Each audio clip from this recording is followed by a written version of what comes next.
Iya mas, gak semua dosen pembimbing nyebelin. Mas Argan insya Allah seorang dosen pembimbing yang bijak. Nara tersenyum menatap wajah sang suami dengan berjuta kekaguman. Iya, bukan cuma dosen pembimbing yang bijak. Insya Allah suami yang romantis untuk Nara. Argan mengelus pipi istrinya. Sengaja memamerkan kemesraan di depan Bastian yang ia nilai terlalu caper di depan istrinya. Bastian memalingkan wajahnya. Ia tak habis pikir, Nara bisa tergila-gila pada pak dosen yang menurutnya alay, lebay, dan pencemburu. Oh ya, katanya anak-anak ngajak silaturahmi ke rumah Pak Kades nah. Hitung-hitung nostalgia masa KKN. Ucap Bastian tak peduli tatapan Argan begitu tajam ke arahnya. Oh ya? Aku belum tahu. Ya baguslah. Aku kangen juga sama suasana desa yang asri. Kangen sama warganya juga. Nara antusias menanggapi.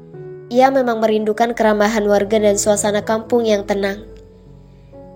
Jari pasti seneng banget tuh ketemu sama Mas Guntur. Bastian tertawa kecil. Aduh, jadi inget mereka.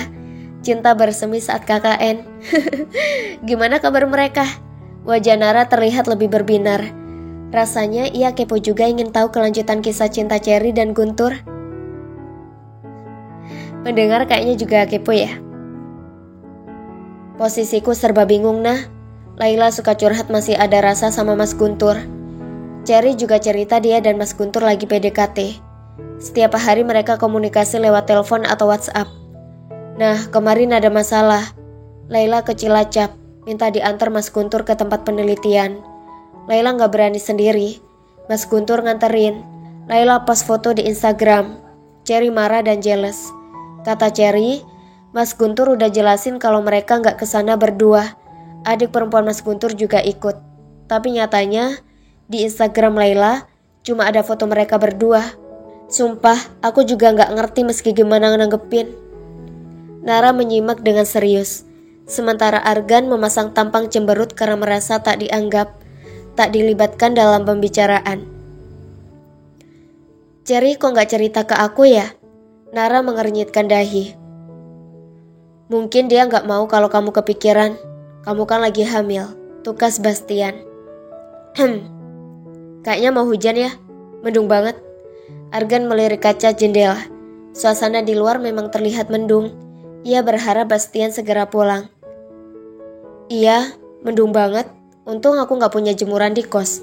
Bastian terlihat tenang, tak menunjukkan gelagat hendak berpamitan. Argan semakin jengah melihat Bastian betah bertamu di rumahnya. Tiba-tiba derap langkah Saha terdengar begitu merdu. Ia menghampiri ayah dan mamanya. Mama, ayah, Saha bosen, ingin main. Anak itu mengerucutkan bibirnya dan dengan santainya duduk di bangkuan ayahnya. Main apa sayang? Tanya Nara. Bikin kreasi gitu, bikin mainan. Saha memaki girang. Bikin mainan apa Saha? Yuk om temani. Bastian melempar senyum termanis pada anak 8 tahun itu. Boleh, yuk. Saha menggandeng tangan Bastian dan berjalan menuju ruang tengah. Argan melongo. Bahkan sang anak pun terpesona dengan bocah kemarin sore itu. Begitu Bastian menawarkan diri ikut main, Gayung langsung bersambut. Saha terlihat akrab dengan Bastian. Bastian ini tak hanya jago membuat perempuan baper, tapi juga memikat hati anak kecil. Baru saja kenal, Saha sudah takjub dan mengidolakan Bastian yang ternyata pintar berkreasi. Saha memekik senang saat Bastian membuatkan mainan alat transportasi. Pertama, ia menggambar alas buat background, ada gambar jalan, laut, dan langit. Kedua, ia menggambar alat-alat transportasi mulai dari darat, laut, dan udara. Gambar kendaraan digunting dan di bawahnya diberi magnet atau direkatkan dengan lem tembak. Terakhir, gambar kendaraan diletakkan di atas background. Saha mengambil satu magnet dan ia letakkan di balik alas. Ketika ia menggerakkan tangannya yang tengah memegang magnet itu, kendaraan ikut bergerak sesuai pergerakan tangan Saha. Om Bastian keren, Saha suka banget mainannya. Saha tersenyum lebar. Bastian mengacak rambut anak itu. Om pernah lihat di acara TV tentang cara membuat mainan DIY. Ya udah, Om praktekin aja.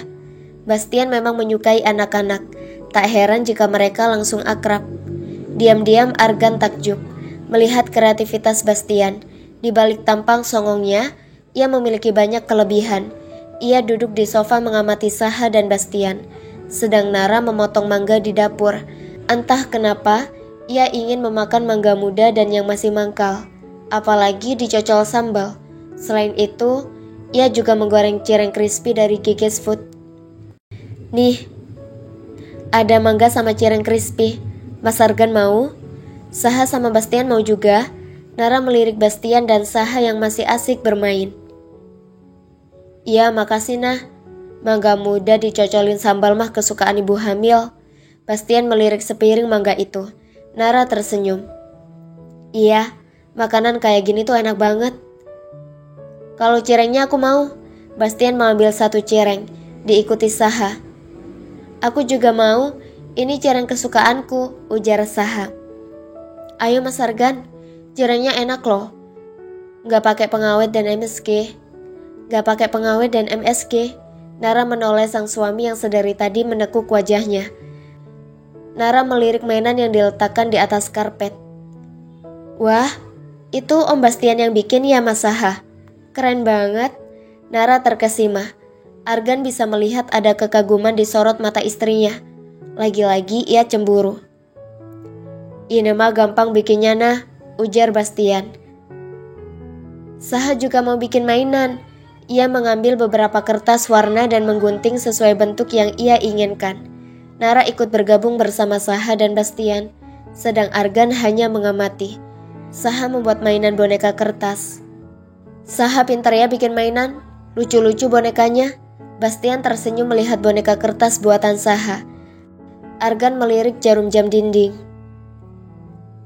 Bentar lagi maghrib. Saha siap-siap maghriban sama ayah ke masjid.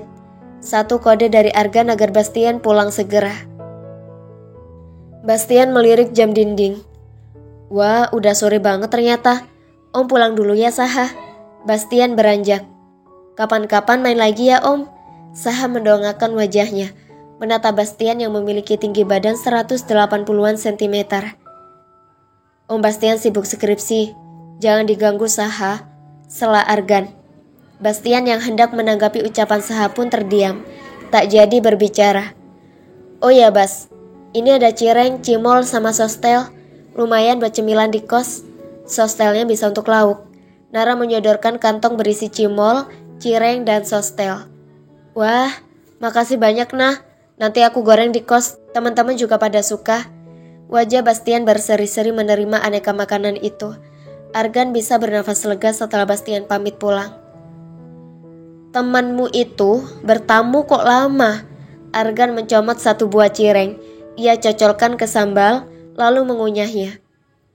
Ya, tadi kan bikin mainan sama Saha, makanya lama. Nara mencomot satu potong mangga. Dia mah sengaja main lama, pengen lihat kamu lebih lama. Nada kecemburuan begitu kental terdengar dari penuturan Argan. Mas Argan masih saja cemburu. Bastian sekarang gak ada perasaan apa-apa sama Nara. Ya, di luar begitu. Hati orang siapa yang tahu. Dia memang cari muka sama kamu, kayak gak ada cewek single aja. Cerocos Argan. Mas Argan lucu kalau lagi cemburu gini. Bastian sebenarnya sempat dekat sama Dita. Cuma karena beda agama, akhirnya dua-duanya jaga jarak. Pokoknya Mas gak suka sama dia. Istri itu dilarang memasukkan orang ke dalam rumah, sementara suami tidak menyukai orang itu. Nara terbelalak. Yang masukin dia ke rumah siapa Mas? Dia datang ke sini kan mau nganter Matoa. Harusnya Mas Argan berterima kasih sama dia karena bela-belain nyari Matoa sampai Jakarta. Mas Argan aja gak dapat. Kalau Mas Argan dapat Matoanya, tentu aku gak akan bikin status tentang Matoa. Dan Bastian juga gak akan bantu nyariin. Ya gimana mau dapat? Buahnya aja langka. Aku udah usaha nyari kesana kemari. Kok gak dihargai? Bastian dapat Matoanya juga karena posisinya menguntungkan. Ada di Bogor, dekat ke Jakarta. Mas yang di Purwokerto bisa apa? Atmosfer sudah mulai memanas. Kalau Mas Argan benar-benar niat kan bisa nyari Matwa kemanapun, termasuk ke tempat jauh. Oh, jadi kamu nuduh aku gak niat? Aku cari kemana-mana sampai capek, ternyata gak ada harganya buat kamu. Argan beranjak, hatinya kesal dan kecewa. Saha, siap-siap maghriban. Iya ayah, balas Saha dari dalam kamar. Nara terguguh, jelas sekali Argan marah padanya. Ia juga beranjak dan siap-siap untuk berwudu. Hingga selesai Isya, sepasang suami istri itu masih tak mau bertegur sapa. Argan kesal karena merasa tak dihargai, sedang Nara masih berpihak pada egonya. Tak ada maksud menyinggung perasaan Argan. Ia menilai sang suami terlalu berlebihan menanggapi ucapannya. Keduanya tidur saling memunggungi. Argan yang terbiasa tidur sambil mengeloni Nara, kini memilih mepet ke tepi ranjang, menciptakan bentang jarak yang jauh dengan istrinya. Nara cemberut dan kesal karena Argan tak jua mendekat, meminta maaf, atau memeluk. Ia tak terbiasa tidur tanpa pelukan sang suami.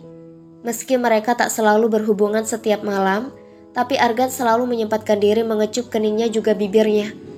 Kini ia hanya terbaring dalam diam dan sama sekali tak peduli akan gerak Nara yang mulai menghentakkan kaki, memancing perhatian Argan. Nara mengepalkan tangan dan memukulkannya ke kasur sambil menggerutu.